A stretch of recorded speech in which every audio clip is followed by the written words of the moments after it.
राहुल गांधी के लेख पर जवाब देना था तो समाचार एजेंसी एएनआई के जरिए बयान क्यों जारी किया गया? चुनाव आयोग ने ऐसा क्यों किया? आयोग को जवाब देना ही था तो उसने प्रेस रिलीज क्यों नहीं जारी की? अपने ट्विटर हैंडल पर क्यों नहीं जारी किया? वह भी उस बयान के नीचे किसी का दस्तखत नहीं है, आयोग का स्टैंप भी नहीं है।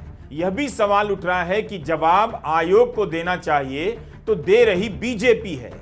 सवाल है कि अगर आयोग ने राहुल गांधी के लेख पर जवाब दिया है तो उस जवाब को अपने हैंडल पर क्यों नहीं डाला है? यह चुनाव आयोग का मेन ट्विटर हैंडल है। इस पर 7 जून का पोस्ट देखिए। मुख्य चुनाव आयुक्त स्टॉकहोम दौरे पर गए हैं। इसका video election commission of India के यूट्यूब चैनल पर मिल जाएगा। इस पर राहुल गांधी के लेख के जवाब में कोई प्रेस रिलीज नहीं है। यह दूसरा ट्विटर अकाउंट है, स्पोक्स पर्सन ईसीआई। इस पर 2 मार्च के बाद से कुछ भी पोस्ट नहीं किया गया है। क्या आयोग अपने जवाब को अपना नहीं मानता? समाचार एजेंसी एएनआई की तरफ से जो जवाब जारी किया है उसमें दस्तखत नहीं है, लेकिन आयोग का जवाब आयोग के ही ट्विटर हैंडल पर नहीं है। क्या यह बात आपको परेशान नहीं करती? 7 जून को राहुल गांधी ने महाराष्ट्र चुनाव को लेकर हिंदी और अंग्रेजी में लेख लिखे, आंकड़े दिए और अपनी दलील भी रखी और चुनाव आयोग से सवाल पूछे।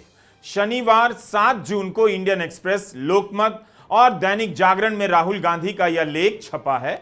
इंडियन एक्सप्रेस की हेडलाइन है मैच फिक्सिंग महाराष्ट्र, दैनिक जागरण की हेडलाइन है चोरी का पूरा खेल समझिए।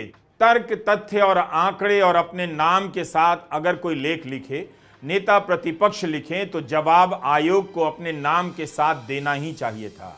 इसके जवाब में महाराष्ट्र के मुख्यमंत्री देवेंद्र फडणवीस ने इंडियन एक्सप्रेस में ही लिखा है। कांग्रेस का आरोप है जवाब चुनाव आयोग को देना चाहिए, बीजेपी क्यों दे रही है? चुनाव आयोग को अगर जवाब देना चाहिए तो ठीक उसी तरह देना चाहिए जैसे महाराष्ट्र के मुख्यमंत्री देवेंद्र फडणवीस ने लिखकर अपनी बात रखी है। आयोग को बयान अपनी वेबसाइट से जारी करनी चाहिए, प्रेस कॉन्फ्रेंस करनी चाहिए। तो चुनाव आयोग 7 जून शनिवार को या 9 जून सोमवार को प्रेस कॉन्फ्रेंस क्यों नहीं कर सकता था?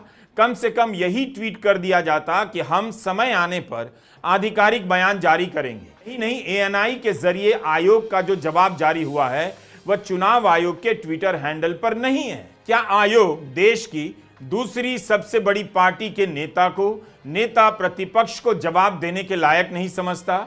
आखिर राहुल गांधी के सवालों पर आधिकारिक जवाब देने से किसी को भी क्या दिक्कत हो सकती है? क्या प्रधानमंत्री मोदी या बीजेपी के अध्यक्ष जेपी नड्डा के साथ भी इसी प्रकार का बर्ताव किया जा सकता है? राहुल गांधी ने जो भी लिखा रिकॉर्ड पर लिखा, लेकिन चुनाव आयोग रिकॉर्ड पर क्यों नहीं बोल रहा? अनाम जवाब का महत्व नहीं होता, बल्कि यहां तक कि कोर्ट में भी जूनियर अफसर का जवाब नहीं चलता है। कांग्रेस प्रवक्ता पवन खेड़ा ने कहा है कि जो जवाब आया है उस बारे में हमें नहीं पता कि वह पत्र चुनाव आयोग ने लिखा है या नहीं, क्योंकि उस पत्र पर ना ऊपर नाम है ना नीचे हस्ताक्षर। हमें नहीं पता कि यह पत्र किसने भेजा है। जो संस्था अपने पत्र पर खुद के हस्ताक्षर नहीं कर सकती, हम उसकी प्रामाणिकता पर कैसे भरोसा कर सकते हैं? संविधान का अनुच्छेद 324 चुनाव आयोग की स्वायत्तता की रक्षा के लिए है। तब कैसे माना जाए कि जवाब चुनाव आयोग का ही है? क्या एक संवैधानिक और स्वायत्त संस्था को ऐसा करना चाहिए? यह निर्वाचन सदन है, यहां बैठते हैं भारत के मुख्य चुनाव आयुक्त ज्ञानेश कुमार। इस संस्था की स्वायत्तता की भारत के लोकतंत्र की सबसे बड़ी गारंटी है। आयोग ने एएनआई से बयान क्यों जारी करवाया? खुद उस बयान को अपने सोशल मीडिया अकाउंट से क्यों नहीं जारी किया? यही नहीं, जब राहुल गांधी ने बिना दस्तखत वाले जवाब पर सवाल किया तो उसके जवाब में चुनाव आयोग के सूत्र बात करने लगे अखबारों से।